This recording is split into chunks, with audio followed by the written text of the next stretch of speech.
Hello guys, Tuttu and tube YouTube ചാനലിലേക്ക് എല്ലാവർക്കും സ്വാഗതം. അപ്പോൾ ഇന്ന് നമ്മൾ കാണുമ്പോൾ തന്നെ നിങ്ങൾക്കറിയാം, നമ്മളിന്ന് മാങ്ങ വെച്ചിട്ടുള്ളൊരു വിഭവമാണ് ഉണ്ടാക്കുന്നത്.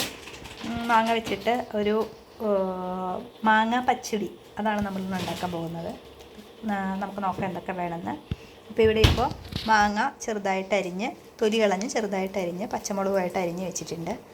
പിന്നെ അതിന് വേണ്ട അരപ്പെന്ന് പറഞ്ഞു കഴിഞ്ഞാൽ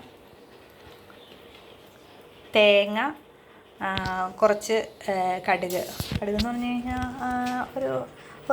ഒരു ടീസ്പൂൺ കടുകും കൂടെ ചേർത്ത് മിക്സിയിൽ നമ്മളൊന്ന് അരച്ചെടുത്ത് വെച്ചിട്ടുണ്ട്. അപ്പോൾ നമ്മൾ മാങ്ങ അരിഞ്ഞ് പച്ചമുളകും ഇട്ട് കുറച്ച് ഉപ്പോടെ ചേർത്ത് തിരുമ്മി വെച്ചേക്കുന്നതാണിത്. അപ്പോൾ ഇനി നമ്മൾക്ക് കറി വെക്കുന്നതിലേക്ക് പോവാം. നമ്മൾ ചീനിച്ചട്ടി അടുപ്പത്ത് വെച്ച് ചൂടായി വെളിച്ചെണ്ണ ഒഴിച്ചിട്ടുണ്ട്.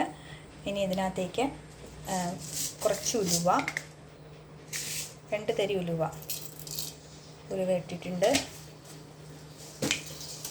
ഉലുവ പൊട്ടി വരുമ്പോൾ കുറച്ച് കടുക് പൊട്ടിക്കഴിഞ്ഞപ്പോൾ നമ്മളത് കടുക് പൊട്ടിച്ചിട്ട് മുളകും കറിവേപ്പിലയും കൂടി ഇട്ടു. അത് മൂത്ത് വന്നപ്പോഴത്തേനും നമ്മളിത് മാങ്ങ പച്ചമുളകും കൂടി തിരിഞ്ഞ് വെച്ചേക്കുന്നത് ചേർത്തിട്ടുണ്ട്. അത് പതുക്കെ ഒന്ന് വാടി വരണം. അപ്പോൾ നമുക്ക് നോക്കാം. ഇപ്പോൾ ഒരു ആവശ്യത്തിന് നമ്മുടെ മാങ്ങ ഇവിടെ വാടി വന്നിട്ടുണ്ട്.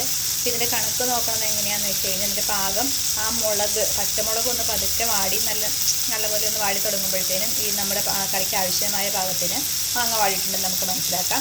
ഇനിയിപ്പോൾ നമ്മൾ കടുകും തേങ്ങയും കൂടി അരച്ച് വെച്ചിരിക്കുന്നത് ഇതിനകത്തേക്ക് ഇടാം.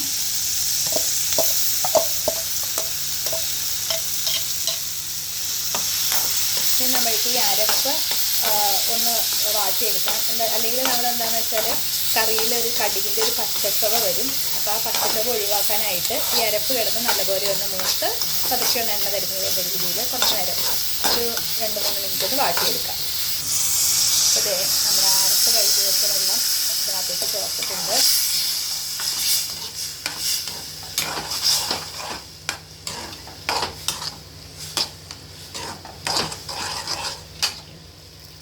നമുക്ക് കുറേ വെള്ളം ചേർക്കണം എന്നില്ല. നമ്മളുടെ ഒരു ഇതനുസരിച്ച് ഒത്തിരി വെള്ളം ചേർത്ത കറിയുടെ ടേസ്റ്റ് മാറിപ്പോകും. കുറച്ചും കൂടി വെള്ളം ഒഴിച്ച് അതൊന്ന് പതുക്കെ തിളച്ചൊന്ന് കുറുകി വരുന്നവരെ നമ്മൾക്ക് വെയിറ്റ് ചെയ്യാം. അതേ നമ്മുടെ കറി ഇവിടെ തിളച്ച് കുറുകി വന്നിട്ടുണ്ട്. ഇനി നമുക്കിത് സർവിങ് ഡിഷിലേക്ക് മാറ്റാം. അപ്പോൾ നമ്മളുടെ മാങ്ങാപ്പച്ചടി ഇവിടെ റെഡി ആയിട്ടുണ്ട്.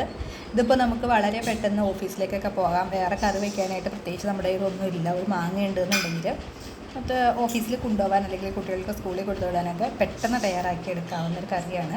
അതുപോലെ ഇത് തലേ ദിവസം ഉണ്ടാക്കി വെച്ചാൽ രാവിലെ വേറെ എന്തെങ്കിലും ഒരു തോരനൊക്കെ ഉണ്ടാക്കി അതിലൂടെ കൊടുത്തു വിടാവുന്ന കാര്യമേ ഉള്ളൂ. അപ്പോൾ എല്ലാവരും ഒന്ന് ഉണ്ടാക്കി നോക്കുക.